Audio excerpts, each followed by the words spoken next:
Good morning, friends. Let's start the very important chapter of 11th accountancy, that is financial statement. This topic, ये जो financial statement का जो chapter है, ये आपके कॉमर्स करियर में लगभग हर क्लास में आपको किसी न किसी तरीके से पढ़ना है. And this chapter include lots of concepts और बहुत सारी बेसिक बातें जो हम लोग ऑलरेडी डिस्कस भी कर चुके हैं. अब इन चैप्टर्स में हम उनका इम्प्लीमेंटेशन देखने वाले हैं आगे आने वाले जितने भी टॉपिक्स होंगे इस चैप्टर में. तो चलिए शुरू करते हैं इस चैप्टर को इस वीडियो के साथ, जिसमें हम लोग देखने वाले हैं अबाउट द टॉपिक क्या है फाइनेंशियल स्टेटमेंट्स, इसका इम्पोर्टेंस क्या है, और एक बहुत ही important part of financial statement that is classification of expenditure and receipts under capital and revenue heads, कि कौन से कैपिटल कौन से एक्सपेंडिचर मेरे कैपिटल हैं और कौन से रेवेन्यू है, कौन से रिसिप्ट मेरे कैपिटल है और कौन से रिसिप्ट रेवेन्यू है. चलिए शुरू करते हैं. Stakeholders and their interest lies in the accounting information.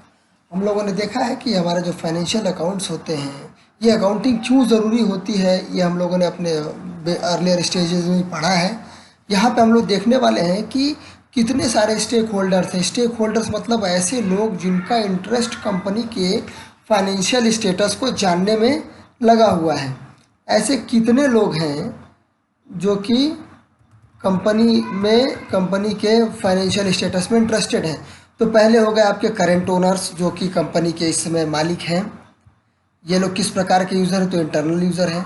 इनका क्या है ऑब्जेक्टिव हमारे अकाउंटिंग इन्फॉर्मेशन को जानने का, ताकि वो अपने जो इन्वेस्टमेंट जो फ्यूचर में बनाने वाले हैं उसकी प्लानिंग कर सके कि मेरी कंपनी का अगर अच्छा कंडीशन चल रहा है तो मुझे और भी इसके इन्वेस्टमेंट प्लान करने होंगे, अगर रिटर्न अच्छा मिल रहा है तो.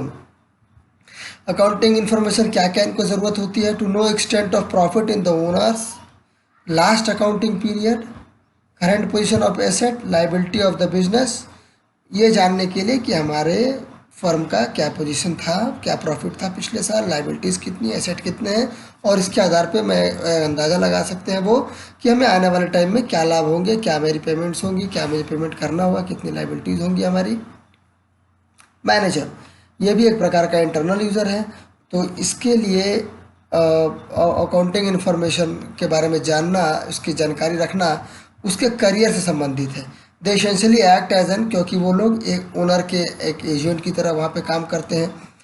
ओनर जो चाहता है वो इनसे करवा के लेता है. वो अगर वो प्रॉफिट कमाना चाहता है, बिजनेस को ग्रो करना चाहता है, तो अपने मैनेजर्स को वैसे मोटिवेट करता है, उनको ट्रेन करता है कि वो उनके बिहाफ में उनका काम करें. Accounting information in the form of financial statement is like there report card.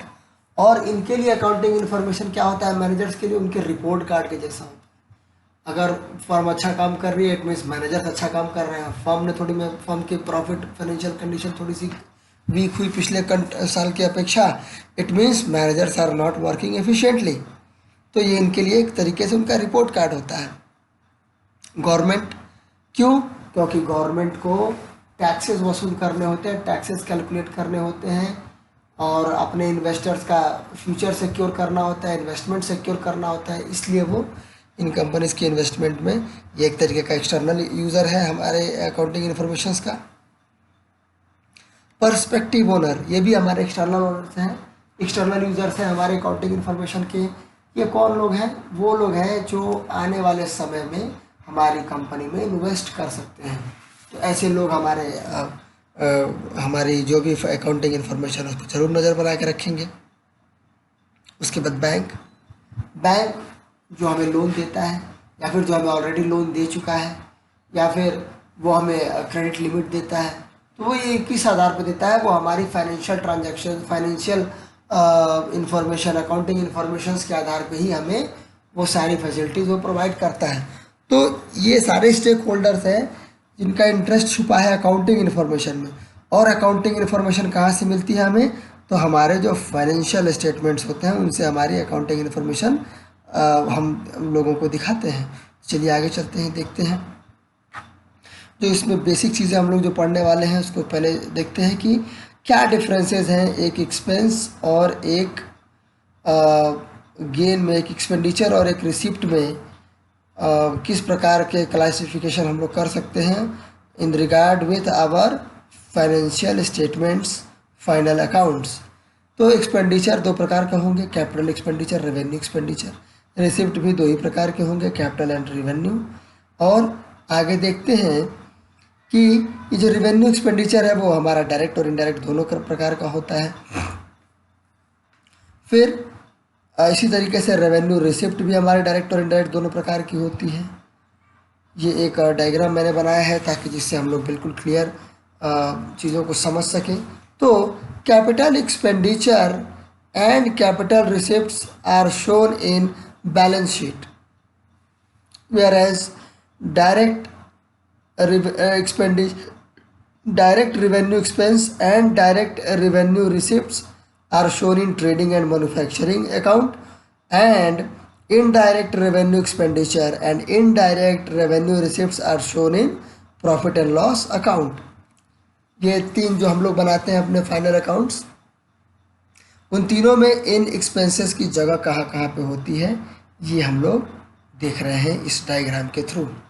आइए आगे चलते हैं।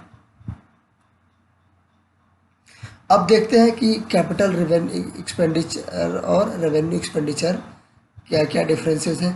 Increases earning capacity of business. Capital expenditure वो होता है जो कंपनी की अर्निंग कैपेसिटी को बढ़ा देता है। जैसे मेरा प्रोडक्शन अभी चल रहा है, मान लीजिए कोई चीज़ मैं बनाता हूँ, उसकी 100 यूनिट्स में रोज़ बनाता हूँ। मैंने एक और मशीनरी खरीद ली, अब मेरा जो कैपेसिटी हो गया प्रोडक्शन का वो हो गया 200 यूनिट्स। तो ये जो मशीन ख़रीदा है मैंने, ये एक तरीके का मेरा कैपिटल एक्सपेंडिचर है जिससे मेरे बिजनेस की कैपेसिटी ऑफ प्रोडक्शन इंक्रीज़ कर गई। और incurred to maintain the earning capacity. और रेवेन्यू एक्सपेंसेस का किस लिए इस्तेमाल होते हैं, तो जो हमारा कैपेसिटी है उसको मेंटेन कर रहे थे। जैसे मैं 100 बनाता हूँ, अगर कोई भी किसी भी चीज़ का यूनिट 100 यूनिट्स पर आवर या फिर पर डे, तो मुझे उस 100 यूनिट के लिए जो रॉ मटेरियल चाहिए, जो मेरा लेबर एक्सपेंस होने वाला है, जो मेरा इलेक्ट्रिसिटी एक्सपेंस होने वाला है, जो मेरा कैरेज लगने वाला है उस पर, ठीक है, तो ये सारी चीज़ें हमारे रेवेन्यू एक्सपेंस का हिस्सा है। Incurred to acquire fixed assets वगैरह को खरीदने में हम लोग इस्तेमाल करते हैं, और ये day to day conduct of business के लिए इस्तेमाल होता है रेवेन्यू एक्सपेंडिचर। ये capital expenditure non recurring nature का होता है। जैसे मैंने एग्जांपल लिया मशीनरी का, तो मैं मशीनरी रोज़ रोज़ नहीं खरीदूंगा, मैं मशीनरी हर महीने नहीं खरीदूंगा, मैं मशीनरी में हर साल भी हो सकता है मैं ना खरीदूँ। एक बार मशीनरी खरीदने पे, एक बार बिल्डिंग खरीदने पे, एक बार ज़मीन खरीदने पे हम लोग कई साल तक उसका इस्तेमाल करते हैं, उसके बाद कोई नई ज़मीन खरीदते हैं फिर बेचते हैं उसको। लेकिन हमारे रेवेन्यू एक्सपेंडिचर रिकरिंग होते हैं, डेली बेसिस पे होते हैं, रोज़ या हफ्ते में या फिर मंथली हमें इनको करना पड़ता है।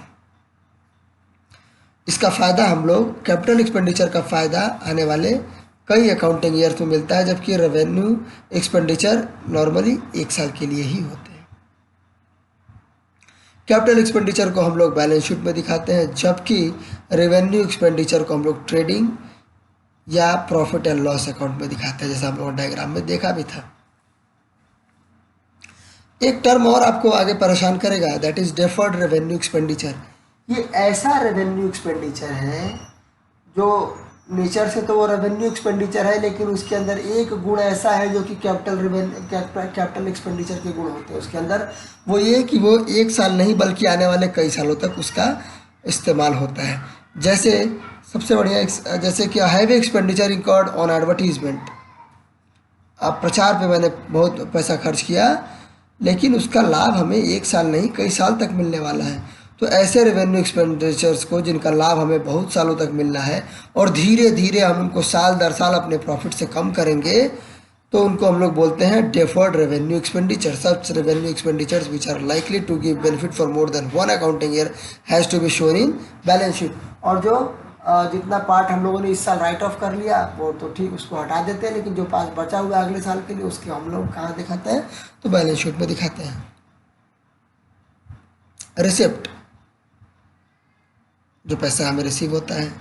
As stated earlier the distinction between capital and revenue items are very important, बहुत ज़्यादा इंपॉर्टेंट है, क्योंकि ये आगे अभी तो हम लोग डिस्कस कर रहे हैं सिर्फ थ्योरी पार्ट, जब लगाना शुरू करेंगे तो हमें पता चलेगा कि अब इनके अंदर की गई थोड़ी सी मिस्टेक पूरे फाइनेंशियल पोजीशन का की रूपरेखा ही चेंज कर देती है, पूरा उसका सीनरी ही बदल जाता है। कहाँ पे कहीं प्रॉफिट होने वाला है वहाँ पे लॉस दिखने लगता है, या फिर कहीं पे कम प्रॉफिट हो रहा है वहाँ पे ज़्यादा प्रॉफिट दिखता है, जिससे पूरा मीनिंग ही बदल जाता है। चाहे हम trading and profit and loss account बना रहे हो, चाहे बैलेंस शीट, तो दोनों जगह इनका बैड इम्पैक्ट दिखेगा अगर हम लोग उनको ठीक से पहचाने, उनकी एंट्री कर देते हैं तो। All items of revenue value are to be shown in trading and profit and loss account. रेवेन्यू से जितने संबंधित खर्चे हैं उनको trading and profit and loss account में ही दिखाना है। Items of capital nature in balance sheet. If any item is wrongly classified, if any item of revenue nature is treated as capital item or vice versa, the ascertainment of profit and loss will be incorrect. बिल्कुल कभी सही नहीं हो सकते वो हमारे profit and loss के।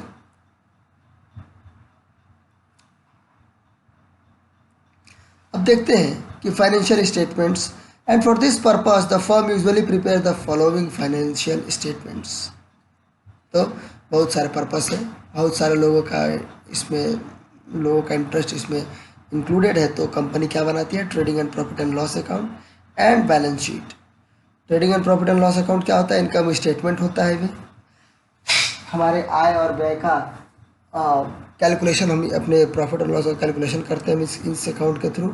इसमें हम लोग show the financial performance in the form of profit earned और loss sustained by the business, financial performance.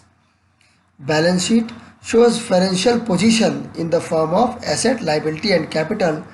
These are prepared on the basis of trial balance and additional information. तो एक हमें financial performance दिखाता है कि हम कैसा perform कर रहे हैं, और एक हमें दिखाता है कि हमारी क्या परिस्थिति है।